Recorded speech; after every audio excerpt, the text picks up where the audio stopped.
Synopsis: Maya Hearn, a quietly proud woman who grew up with modest means, is publicly accused of stealing a priceless $12 million necklace at a glittering charity ball. Her husband, Elias Voss, an enigmatic billionaire known for solving problems with money, responds by buying the necklace in cash and returning it to its rightful place, creating a spectacle that both saves and shames her. But the purchase does more than rewrite headlines. It uncovers the brittle architecture of class, power, and identity that surrounds them. As Maya wrestles with the bruises of public humiliation and the gilded remedy her husband offers, she must reclaim her voice and choose whether to be rescued, to be bought off, or to become the author of her own vindication. In a story of greed and grace, pride and penance, the necklace becomes a mirror, for those who would own it, and for the woman who refuses to be owned. The chandelier in the Grand Malo seemed stitched from icicles and moonlight. It hung over the room like a promise, scattering jeweled light across tuxedos and silk satin backs, turning a cathedral of glass into a constellation. People leaned in to whisper into the space of one another, their laughter elastic with champagne. The hotel's marble floors swallowed the heels of the well-heeled, and the air smelled like orchids and expensive perfume.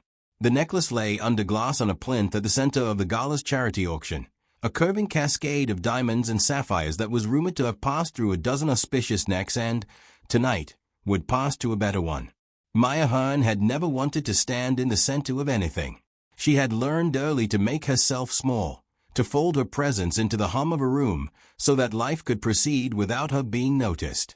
It was a survival habit from a childhood of second-hand coats and dinners that were rationed into neat, economical portions. She had married Elias Voss because there had been, at first, something electric in his attention. Elias made rooms stand up and applaud. He made starched men look like schoolboys and old money feel like a derivative memory. He had, in an unhurried way, loved her until she learned to love herself back. Tonight she wore a gown that she had borrowed from a friend, ink blue, simple as a high tide, with a modest neckline and cap sleeves. Her hair was pinned with a shy knot at the nape of her neck. She kept her purse in front of her like a talisman. She allowed herself one small pleasure, a bracelet of plain gold that fit like a promise she could afford to keep. From where she stood, near the velvet rope, she could see the necklace reflected in hundreds of faces and in the glass wine bowls. It glinted like something alive. A woman in an ostrich feather cape breezed by, and a camera's shutter made the light snap across the jewels like a very bright insect. Elias was not with her in that moment. He had been called away to sue the disgruntled donor in the lobby, another small thing he did without drama or fanfare, as if smoothing the world were as natural as breathing. Maya liked to watch him from a distance. He moved with a certainty that came from being taught, perhaps by a thing larger than himself, to command the elements. He had, she sometimes thought with a mixture of reverence and a guilty, private pity, never had to prove the size of his appetite for life. The first sign that the night would loosen into something uglier was a tiny sound, like a dry flower breaking. A whisper rose near the plinth. Someone clutched at the fabric of their gown, a flurry of footsteps that weren't the practiced gliding of ritualized charity balls. Then, as if the room had been given permission to panic, many small sounds multiplied into a single urgent hum. "Stop her!" someone shouted. Maya turned. The woman in the ostrich cape, Claire Morvant, a fashion editor with a face like a polished coin, stood in the doorway with a face cupped by indignation. Her finger pointed at Maya as though it were a compass needle finding north. Maya did not understand at first. A man in a tuxedo collided into her shoulder. Someone's elbow pressed into the small of her back. Her hand tightened on her purse. "You," Claire said. "You saw her, right?" She circled the plinth. She was near the display. She looked guilty. A dozen heads jerked toward Maya as one organism. Eyes measured her like inventory. She felt the air press with the calculation of strangers, past poverty, present possession, the ease with which a quiet woman might be erased. "No," Maya said. Her voice was small. Her throat felt, suddenly, like dry paper. "I didn't." "We have the footage," Claire said. Security saw someone reach. She gestured to the plinth with all the theatrical desire of a prosecutor. "I didn't mean to cause a scene, I just—" Hands closed on Maya's shoulders. Someone gripped the shoulders of her coat. Someone else her arms. Someone asked for her ticket. Someone else for her bag. Maya's purse spilled like a staged confession. Receipts, a lipstick, a bus card that had more than once saved her from walking, fluttered like dead birds to the floor. "Please," she said. She saw Elias's name flash across her memory like a lifeline. Elias, the city's man who could sign his name on any problem and make it disappear. Elias who could be a radio call away and rewrite the evening. "Stay where you are," a security guard said. He had the kind of certainty that lives in men who guard things that have been bought with other people's money. He took out a flashlight and approached the plinth as if expecting the necklace to be a living animal that would leap back into its nest. Photos bloomed in the room as people leaned forward. A woman in pearls recorded on her phone. A boy with a novelty camera clicked faster. For a moment, the room took a single collective breath and aimed it at Maya like a spear. Then the music died. Elias arrived like a second, colder sun. He moved through the garden of bodies with an authority that required no explanation. His hair was slightly mussed as if he'd been in another argument on the way. He wore a tux that fit him like a tailored idea. "Maya," he said, and he uncurled his hand from his lapel as if he were releasing a small animal. "What's happening?" "It's her," Claire said, turning, face like a coin. She was near the necklace. She circled it. She's a thief," someone else said, and in saying it, let the word fall like a handbell into the room. It chimed again and again, a public verdict. Elias looked at Maya the way a man might look at a city he'd been building without her knowing. His gaze was not pity, it was an inventory. For a heartbeat she thought, foolishly, that he would say, "Ignore them. It's nothing." That he would wrap this in an exoneration, a velvet shield. He might be rich enough to buy away any falsehood. Instead he stepped into the periphery of light like a judge lowering himself to a new bench. He looked at the guards, at Claire, at the poised camera lenses. "Open the footage," he said. They did. The guard thumbed a button. The giant screen near the stage flickered, and security footage of the plinth showed, in grainy black and white, a dozen anonymous heads, and then a hand moving between lights. The images were cold and flattened, and there, a blur between gowns and gloves, a small shadow moved with a quickness that could be read as both furtive and innocent. Faces in the room leaned in closer, and then recoiled as the shadow resolved into an arm holding a glimmer that might have been the necklace. Maya's mouth went dry. The footage, merciless and implacable, suggested a truth that was not kind to someone who had never asked for attention. Elias stepped forward and reached for her hand. He placed it on the back of his own fingers, as if to anchor it, to say he had not come to haul her into darkness but to hold her upright in light. The room erupted into a chorus of whispers and the flash of cameras. Reporters, like moths, began their migration. A man who claimed to represent an online outlet already had his phone aloft, his lips forming the shape of the next damaging headline. "Sir," the security chief said, and his voice trembled with the responsibility of custodianship. "If the necklace is not recovered—" Elias's mouth curved. He had not always been kind. He had been taught the economy of gestures. One big movement could silence 1,000 accusations. He knew the currency of spectacle. "Bring me the ledger," he said. "Now." The ledger was the auction records. It contained, in neat calligraphy and even neater numerals, the names of donors and the provenance of the necklace. They brought it. Elias flicked through the pages with a casualness that felt like an accusation in itself. He signed one name, then another, and finally stopped on the donor line. "Report it stolen," he said. "Classify it missing." "No," the woman from collections said. "I'll buy it back," Elias said. People laughed politely, uncertain whether he was joking. A woman with an arched eyebrow made a sound that was equal parts scorn and amusement. "I'll buy the necklace," he repeated. "In cash." There is a place in the world, a thin, luminous band between disbelief and denominator, where ordinary things give way to narrative. A man of Elias Voss's wealth buying a $12 million necklace in cash was the sort of fable bankers tell at late lunches. It was a showstopper, a public correction, money as a blunt instrument of truth. The security chief looked like someone who understood the weight of risk. "That's not how." "Make a statement," Elias said. "Bring 2 armored vans. Bring a notary." The night that followed was a ballet of absurdity. Cameras were allowed into a curtained-off hallway. Armored vans lined the street like two black beasts. The bank, a local private house called Cantrell and Company, sent one of its representatives, a man with a beard and the soft, practiced reluctance of people who move other people's things. He carried a satchel that smelled faintly of leather and saffron. Elias signed paper after paper. He reached into a briefcase and produced stacks of bills, folded with a reverence that looked almost like prayer. They counted them in a conference room that smelled of eucalyptus and old coffee. Security cameras watched the bill hands as if they were a new species. For a woman who had learned to live within small margins, the sight of those stacks was the sight of a language she did not speak. Elias's gesture had become a public sermon. We will not let a story with you as its protagonist stand uncorrected. He would buy back the object and return it to the display case. In doing so, he would buy back, for the moment, her innocence. When he reappeared in the ballroom, the necklace, in a white box satin-lined, glinted like a small sun. Reporters jostled.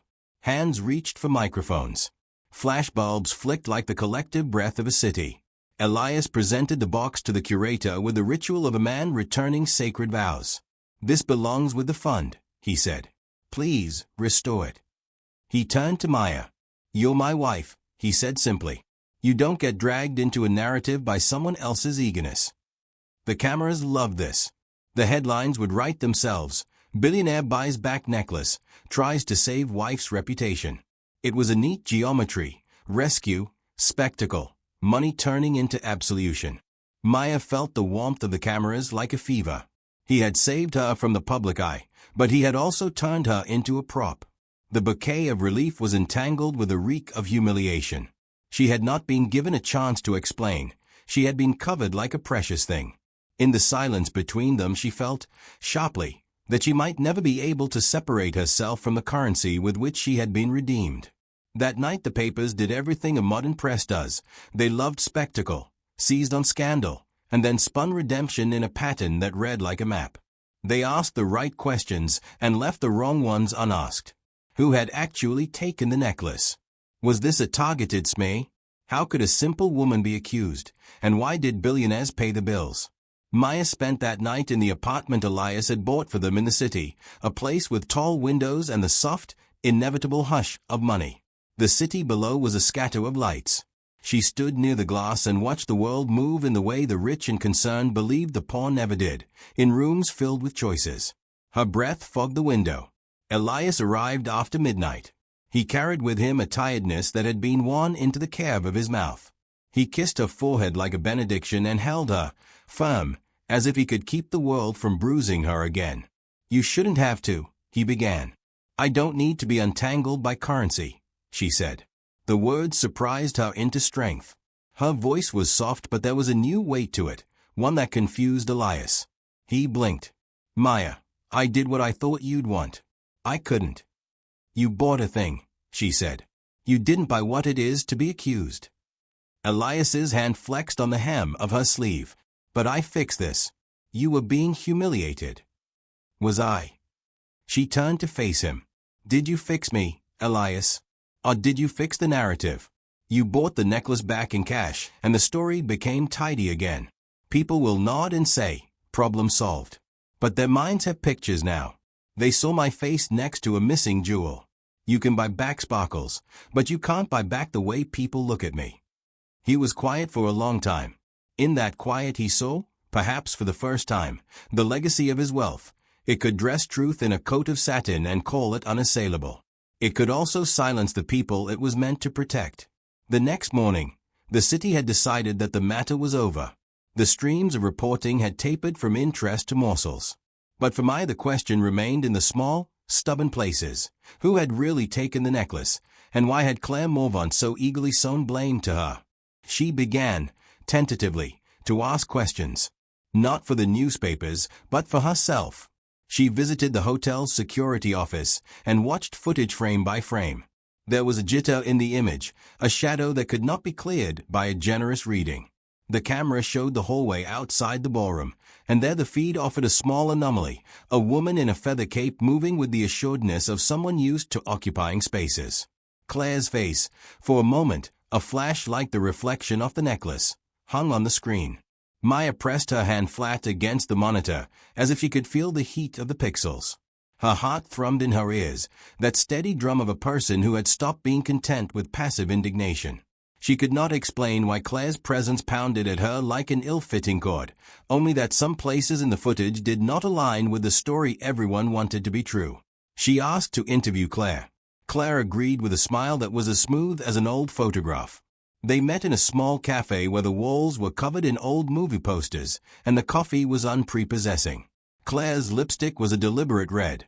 "You think I did something," Claire said even before Maya sat down, and it wasn't a question.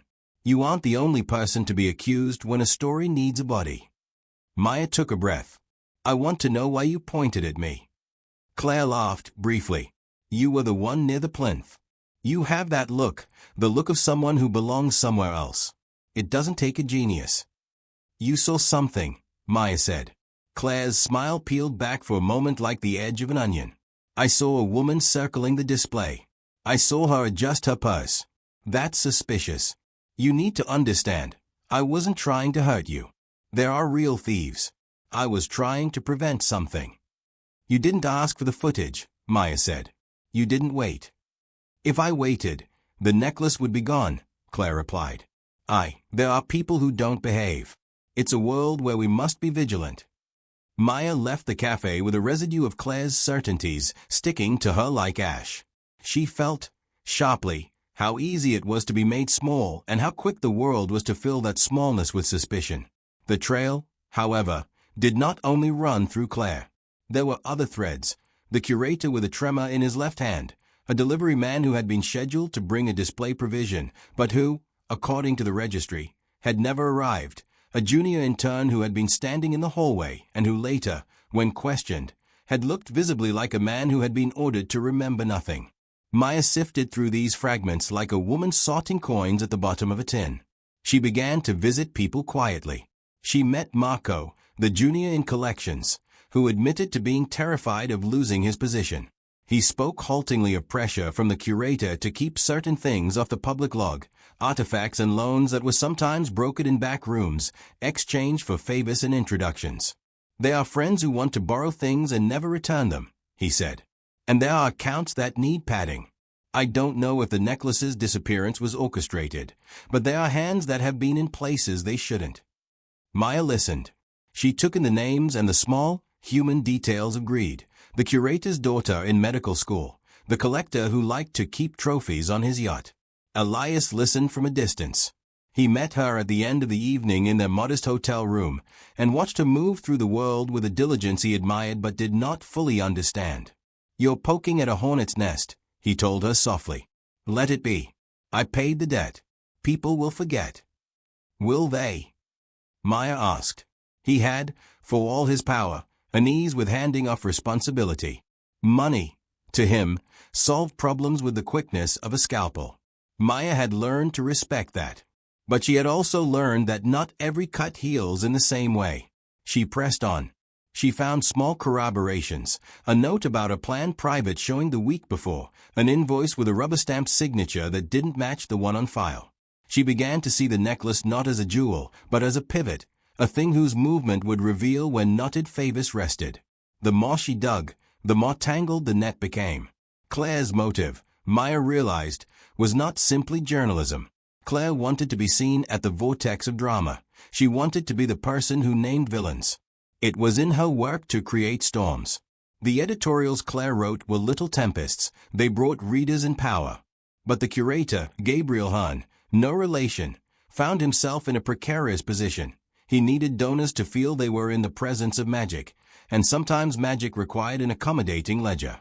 The strangest person in the web was a man named Julian Vale, a collector who liked to borrow jewels for private dinners. He was charming in the way of men who saw people as accessories. Rumors circulated about a dinner in which the necklace had been requested for a closed room. Julian had connections, and connections made people flexible. Maya's persistence made people uncomfortable. Good men who had once thought themselves immune to the consequences of their hunger suddenly found themselves short of breath. The curator, when finally pressed, admitted to allowing Julian an unscheduled viewing. He'd signed a slip and stowed it in a drawer that later, someone moved, as if to ensure a tidy trail. "You should not have dug," Elias said once, his voice cutting into the quiet like a guillotine. "Let me handle it." "No," Maya said. "I won't be fixed by a check again." Elias stared at her with the baffled consternation of someone who had never been denied. "Maya, I love you. I helped you. I thought you'd be grateful." "I am grateful," she said. "But gratitude is not the same as being silenced." Days earlier, when the headlines still smelled of ozone and the city read the news with the hunger of anything new, Elias's purchase had been a statute of quick justice. But for Maya, the purchase had been only a beginning. The jewel was back in its case, gleaming and righteous. The city moved on. Yet the loose threads of assumption and the little knives that had been filed against her name remained. Maya kept asking. She kept pulling. At last, a name that had been a whisper became a person. Marco, the junior curator, confessed late one night, exhausted and raw. He explained, hands open, about a dinner in Julian Vale's private room, about Gabriel signing a slip to satisfy a client whose influence could not be denied. Julian had borrowed the necklace for private display, and, because the currency of such men was unpredictably tangled with appetite, he had failed to return it after the dinner. The curator, panicked by the prospect of questions, had staged the disappearance to keep donors calm, to create urgency that would restore interest and therefore patronage. Claire, seeing the opening for a story that would make her name, had lit the match on the accusation. "And I pointed at you because it was easy," Claire had said to Marco once the truth began to leak. "You looked like someone who could be swept aside. You were, in my rush, the essential character." Maya felt the word easy as a kind of spay. She had been the convenient protagonist for a story that had none of her blood in it. Her life had been used as content. When the truth emerged publicly, when Gabriel confessed, when Julian, faced with the taste of police scrutiny and the possibility of public scandal, returned the necklace with a monstrous, conciliatory check, the city exhaled. Headlines corrected themselves in aluminum tones. Journalists rewrote their narratives and, in the way history sometimes does, pretended they had always been on the side of truth. There was a ceremony, if it could be called that. The necklace was returned, in the daylight this time, to the plinth. A speech was made about the sanctity of objects and the responsibilities that come with them. Elias listened from the front row like a man attending a play. He reached for Maya's hand and squeezed it with a gravity that said he was present and accounted for. The cameras, hungry as they had been the night he purchased the necklace, captured a different picture now. The woman who had been accused, standing beside the man who had paid for the silence of the world. People applauded, and there was a moment of nothingness where Maya felt the whole room breathe in and then release. But something in her had shifted irrevocably. The necklace sat on its plinth like a pale moon. It was beautiful and dangerous in the way beautiful things can be. Maya could have smiled and let the narrative close around her like a finished book. Elias, for all his good intentions, would have nodded and let the papers call it closure. Instead, she walked up to the curator when the crowd thinned and asked for the open case. Gabriel's face had the weary patina of a man who had been forced away from a moral map. He complied, his hands unsteady on the glass. Maya lifted the necklace from its cushion of velvet, as if she were picking up a small animal. The diamonds were colder than she expected. The sapphires were like the reflected bottom of the sea. She felt, as she had watched it now up close, how objects ask questions. Who am I for you? What will you be to me? She turned to Elias. I want to keep it for a night, she said. Not as a trophy. Not as a symbol of what was done to me. I want to wear it and see what it says. Elias's mouth twitched. He thought of all the ways to buy safety and improve the world. He thought of what not buying might cost him. For a moment he looked as if he might object. Then he nodded. She wore the necklace to a small dinner that night, not a gala, not a party, but a table of 5 people she had come to know during the investigation. Marco, whose hands stammered when they spoke of kindness. Anya, a friend from her old neighborhood who had come to listen and who refused to let Maya be swallowed by a story. Gabriel, who could no longer meet his own eyes. And Elias, who had mornings of tender remorse sewn into his collar. They ate quietly. The necklace lay heavy and incandescent, like a bell of some other religion. When the dessert plates were cleared and the conversation became a thing that stewed in its own warmth, Maya rose. She moved to the middle of the room, to the small hearth, and stood there as if she were delivering a small sermon. "I was called a thief," she said. "And a man with vast resources bought a thing to change that sentence into a safer shape. But a purchase doesn't unwrite what was done. It doesn't teach the world to see differently." She put the necklace back into the box. "I won't keep it to be proof that I was righted. I don't want it as insurance. I want it to mean something else." And then, to the shock of them all, she did something no headline had predicted. She walked to the window and opened it. The city air rushed in, carrying something wet, the smell of a river after rain. She pulled the curtains aside and, with the calmness of a woman who had learned the geometry of courage, she lifted the box and walked to the balcony. Elias stood abruptly. "Maya, are you?" She looked at him, without flinching. "It's not a performance." Her voice did not rise. "It's an offering." She opened the box. For a few small, perfect seconds the necklace caught the light, as if it intended to sing one last bright note. Then she handed it to Marco. "This necklace has been used as an argument," she said. "It's been borrowed and bankrolled and weaponized." Her hands were steady. If a thing can be returned to its object, then let it return to something that cannot be bought. She walked down to a small charity organization she had come to visit in the last few months, a shelter that ran after-school programs and paid for exam fees. She spoke to the director there, a woman who knew the economy of small miracles. The director received the necklace with a kind of that had nothing to do with the stone and everything to do with the message. They sold it in a proceeding so clean it hurt, not in secret, not with private dinner rooms and shadowed ledgers, but in an auction that raised funds for educational scholarships for girls from the same neighborhood Maya had come from. The money would not be laundered into yachts or private islands. It would buy books and tutors and the certainty that someone else would not be denied the chance to sit in a clean, warm library and breathe in the smell of possibility. Elias watched her through all of this like a man seeing a new architecture in the foundation of his life. There were moments when he opened his mouth as if to protest, but in the end he learned to listen. He came to understand, in the particular way that privileged men sometimes do when a person close to them refuses a thing, that his wealth could do more than by silence. It could amplify. It could be leveraged, awkward and imperfect as it might be, to alter the terms of what counted as rescue. The necklace's sale made headlines once more, but of a different tenor. The paper that had once photographed Maya's supposed guilt now printed a picture of young girls standing with books. A charity that had once been an afterthought tasted, for a moment, like something unfamiliar, power redirected. Maya did not become famous. She did not revel in the retelling of the story as people rewrote it. She disliked the way narratives quickly sought to make her either a victim or heroine. She wanted, stubbornly, simply to be a woman who had been accused and who had decided that accusation would not craft the shape of her life. She continued to go to meetings and to make sensible meals and to say, sometimes, things that made people uncomfortable because truth often does. Elias, in time, learned patience he had not known he possessed. He stopped assuming that his checkbook could always translate into justice. He began to attend the shelter's board meetings, not to dominate them, but to listen to people who had lived inside smaller margins than his.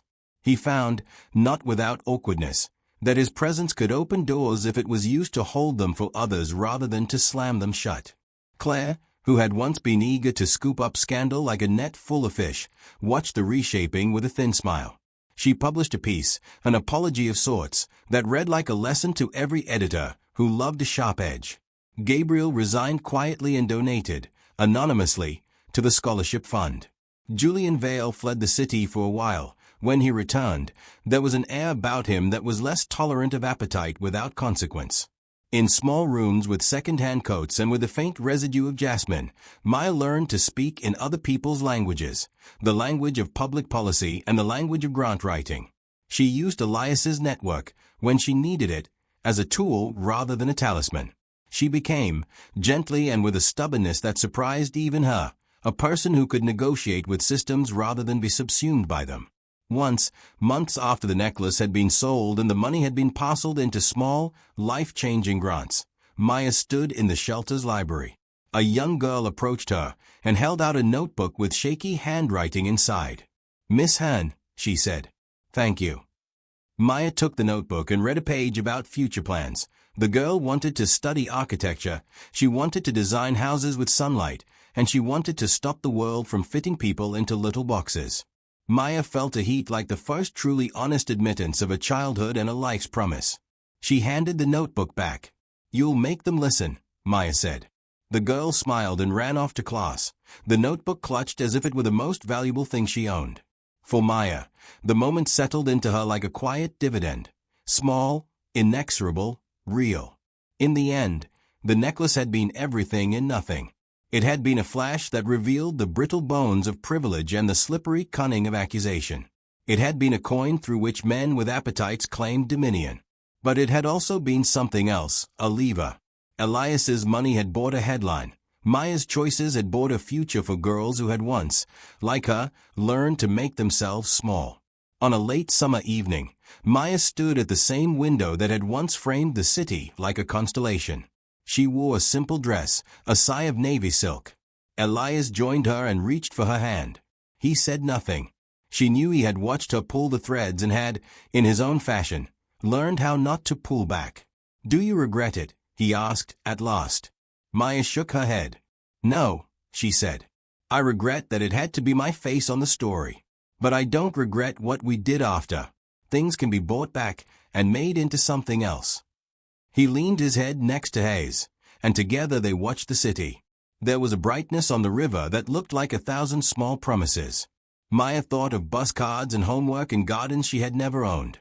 She felt, finally, that the life of a woman who had once been called a thief had been rewritten not by a wallet, but by the steady, small insistence to ask questions, to demand truth, and to turn a jewel into an engine to rewrite someone else's fate.